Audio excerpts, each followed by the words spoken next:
Info channel viewers எல்லாருக்கும் வணக்கம். மக்களை இன்னைக்கு நம்ம பார்க்க போகிறது ரொம்ப முக்கியமான ஒரு விஷயம். அதாவது யூடிஆர், கிராம நத்தம், எஃப்எம்பி இந்த மாதிரி உங்களுடைய கிராம நில விவர கணக்குகளில் எந்த விதமான தவறும் யூடிஆர் காலகட்டத்தில் நடந்திருந்தால் அதனை எப்படி நீங்கள் சரி செய்யணும், யாருக்கு நீங்கள் அதுக்கான மனுவை எழுதணும் அப்படிங்கிறதுக்கான ஒரு சாம்பிள் மனுவையும் நம்ம இந்த வீடியோவில் பார்க்க போகிறோம். அதில் நம்ம தெளிவாக என்னென்ன செய்யணும்னு போட்டிருக்கோம். இதுக்கு நீங்கள் ₹1 கூட செலவு பண்ண தேவையில்லை. இதில் நீங்கள் என்னெல்லாம் உங்களோட ஆதாரமாக அட்டாச் பண்ணணும், இதை நீங்கள் எப்படி இந்த கேஸெல்லாம் வந்து அணுகணும் அப்படிங்கிறத முழுசாக இந்த வீடியோவில் பார்க்கலாம். வாங்க இன்றைக்கான வீடியோக்குள்ளே போகலாம்.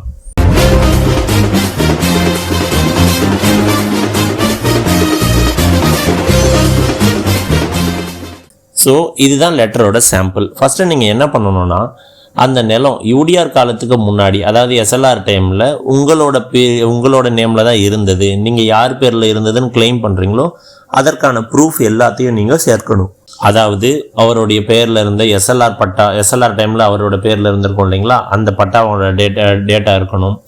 அப்படி இல்லை அப்படின்னா அந்த டைமில் உங்களுக்கு இருந்த பதிவேடு, அடங்கல் கணக்கு எதுவாக இருந்தாலும் அது எல்லாமே ஒரு சப்போர்ட்டிவ் டாக்குமெண்ட் தான். ஒருவேளை நீங்கள் ஒரு நபர்கிட்ட இருந்து அந்த யூடிஆர் பீரியடுக்கு முன்னாடி வாங்கியிருக்கீங்க, உங்களோட பேரில் பட்டா மாற்றம் செய்யலை, ஆனால் அந்த நபர் பேர்லேயே எஸ்எல்ஆர் டைமில் இருந்திருக்கு அப்படின்னா அதை கோட் பண்ணி அதுக்கப்புறம் நீங்கள் பத்திரப்பதிவு செஞ்சதோடைய பத்திரம் இது எல்லாத்தையும் சேர்த்தும் நீங்கள் தாராளமாக இந்த விண்ணப்பத்தை கொடுக்கலாம்.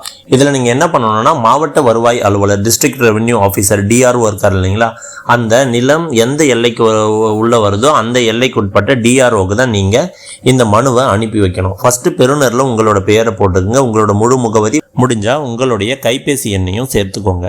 அதுக்கப்புறம் நீங்கள் இந்த பெறுநரில் மாவட்ட வருவாய் அலுவலர், எந்த மாவட்டம், மாவட்ட ஆட்சியர் வளாகம், இந்த அட்ரஸை வந்து நீங்கள் தெளிவாக எழுதிடுங்க. அதன் பிறகு பொருளில் என்ன எழுதுறீங்கன்னா, யூடிஆர் பட்டாவில் திருத்தம் செய்யக்கோரி, ஒருவேளை எஃப்எம்பினா யூடிஆர் எஃப்எம்பியில் என்ன உங்களுக்கு கன்சர்ன் ப்ராப்ளமோ அதை இங்கே வந்து பொருளாக எழுதிக்குவோங்க.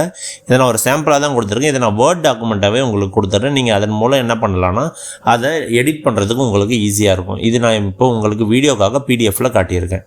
ஸோ இதில் என்ன நம்ம சொல்ல வரோன்னா, இதை நான் ஒரு டைம் படித்து காட்டிட்டு உங்களுக்கு அதுக்கான அர்த்தத்தையும் சொல்லிடுறேன். கீழே உள்ள பட்டியலில் உள்ள சொத்துக்கள் எனது தாத்தா திரு அவரோட பெயரை போட்டுட்டு அவர்களுக்கு பாத்தியப்பட்டது. மேற்படி அவருக்கு ஒரு மனைவியும் 2 மகன்களும் இருந்தனர். மேற்படி 3 நபர்களும் சொத்துக்களை ஆண்டு அனுபவித்து வந்தனர். அதற்கான 1948ஆம் ஆண்டிற்கான எஸ்எல்ஆர் நகலும் 1966 பசலி 1376க்கான அடங்கல் கணக்கும் இதனுடன் இணைத்து உள்ளோம்.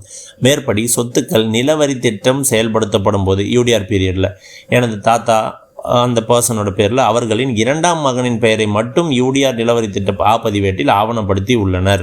அதனை விசாரணை செய்து திருத்தம் செய்து தருமாறு பணிவுடன் வேண்டுகிறேன் அப்படின்னு சொல்லிட்டு சொத்துடைய விவரத்தை வந்து மாவட்டம், வட்டம், அந்த கிராமத்துடைய பெயர் எழுதிட்டு அந்த வரிசை எண், சர்வே எண், எந்த சர்வே எண்ணில் இந்த தவறு நடந்திருக்கும், இன்றைக்கி தேதியில் என்ன சர்வே எண்ணோ அதை மட்டும் நீங்கள் சொன்னாவே போதும். சர்வே எண், அது இயர்ஸில் எவ்வளோ, சென்ட்டில் எவ்வளோ, பட்டா எண், தற்போதைய பட்டா எண் என்ன, யூடிஆருடைய பெயர் என்ன, சேர்க்கப்பட வேண்டிய பெயர், இப்போ வந்து அதை கரெக்ஷன் பண்ணி என்ன பெயராக போடணும், யூடிஆரில் என்ன பெயராக மாறி இருக்கு அப்படிங்கிறத முழுவதுமாக நம்ம இதில் போட்டுட்டு மேற்படி 6 ஐட்டு சொத்துக்களின் யூடிஆர் பெயர் திருத்தம் செய்து தருமாறு பணிவுடன் வேண்டுகிறேன் அப்படின்னு சொல்லிட்டு நீங்கள் அதுக்கு சப்போர்ட்டிவ் டாக்குமெண்ட் எல்லாம் என்னெல்லாம் உங்ககிட்ட இருக்கோ அதெல்லாம் வைக்கணும். இவங்ககிட்ட பார்த்தீங்கன்னா அவருக்கு வந்து ஒரு மனைவி இருந்திருக்காங்க, 2 மகன்கள் இருந்திருக்காங்க. ஆனால் யூடிஆர் டைமில் ஒரு பையனோட பேரில் மட்டும் மாற்றிட்டு இருக்கிறாங்க. பதிவேட்டில், யூடிஆர் பதிவேட்டில் அதை திருத்தம் செய்ய சொல்லி தான் இவங்க வந்து கோரிக்கையாகவே வச்சுருக்காங்க. ஸோ இந்த கோரிக்கையை ஏற்று அவங்க என்ன பண்ணுவாங்க, இவங்க கொடுத்துருக்க டாக்குமெண்ட்ஸ் ஃபஸ்ட்டு கரெக்டானு செக் பண்ணுவாங்க. ஸோ இந்த மாதிரி உங்களுக்கு ஃபஸ்ட்டு நீங்கள் உங்களுடைய இடம் தான் அது அப்படிங்கிறதுக்கான பழைய டேட்டாவை நீங்கள் சேமித்து எடுக்கணும். அந்த டேட்டாவெல்லாம் எடுத்தால் தான் உங்களால் மனு செய்ய முடியும். அப்படி உங்களால் டேட்டாவை எடுக்க முடியலன்னா உங்களுக்கு தான் அந்த இடம் அப்படிங்கிறதுக்கான ப்ரூஃப் உங்கள் கையில் இல்லாமல் போயிடும். ஸோ இந்த மாதிரி நீங்கள் மனு செய்கிறதின் மூலமாக உங்களோட இடத்துக்கு அவங்க கள விசாரணை செய்வாங்க. உடனே சொல்யூஷன் கிடைக்காது. அவங்க அது கள விசாரணை செய்து உண்மையாகவே உங்களோட கோரிக்கை சரியானதாக இருந்தால் அவங்க அதை ஏற்றுக்கிட்டு உங்களுக்கு பட்டா மாறுதல் செய்ய கோரி அதுக்கான உத்தரவை பிறப்பிப்பார் டிஆர்ஓ அவர்கள். இதற்கு நடுவில் உங்களுடைய வட்டாட்சியர், உங்களோட ஆர்ஐ, உங்களோட விஏஓ இவங்கெல்லாம் வந்து அந்த இடத்த கள விசாரணை செய்கிறதும் உங்களோட டாக்குமெண்ட்ஸோடைய ஒரிஜினாலிட்டியை செக் பண்ணுறதுலாமும் செய்வாங்க. ஸோ அவ்வளோதான் இன்றைக்கான வீடியோவை நம்ம பார்த்துட்டோம். இது மட்டும் இல்லாமல் உங்களுக்கு வேறு ஏதாச்சும் டவுட் இருந்தாலும் மறக்காமல் நீங்கள் நம்ம கமெண்ட்டில் கேளுங்க. அது மட்டும் இல்லாமல் நீங்கள் இப்போ தான் ஃபர்ஸ்ட் டைம் நம்ம சேனலுக்கு வரீங்கன்னா மறக்காமல் நம்ம சேனலை சப்ஸ்கிரைப் பண்ணிவிட்டு இருக்கிற எல்லா வீடியோஸையும் பாருங்கள்.